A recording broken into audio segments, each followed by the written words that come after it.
Chapter 1. 1980s and 1990s Technology. Remembered. The 1980s.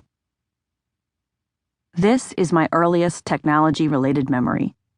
My dad decided it would be fun to hook two computers up so that people could talk to each other over a tiny network. User 1 could type a message to User 2, and vice versa. This was a stunt that required using private bulletin board software, and one computer had to call the other with a modem. The majority of my classmates were underwhelmed by my dad's experiment. "Like this'll take off," they concluded with a shrug. By 1989, my brother, sister, and I were fierce loyalists to the Oregon Trail, which taught us the invaluable lesson that no matter how much buffalo meat a family ate, it could never make them sick. Playing the Oregon Trail was an official, teacher-sanctioned learning activity in the late 1980s. There were planned periods in our school days when the teachers would clap their hands and say, "Okay, kids, time to go to the library and play the Oregon Trail." And off we would shuffle to spend time with a game that pandered to America's most damning, over-the-top stereotypes. Rich bankers were more special than poor farmers, the game said, and Native Americans existed only to guide your wagon down the river in exchange for $5. Bullets? Those weren't dangerous. Those were your salvation. Back in the Reagan era, this was what learning was all about.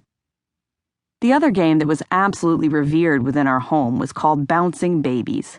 In this game, it was the player's job to move a safety net underneath the babies falling head first from a burning building, thus bouncing them to safety. This game was invented by a man. Our computer time wasn't limited to playing games, though.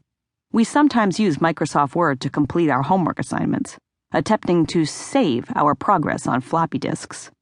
The saving part didn't often work out.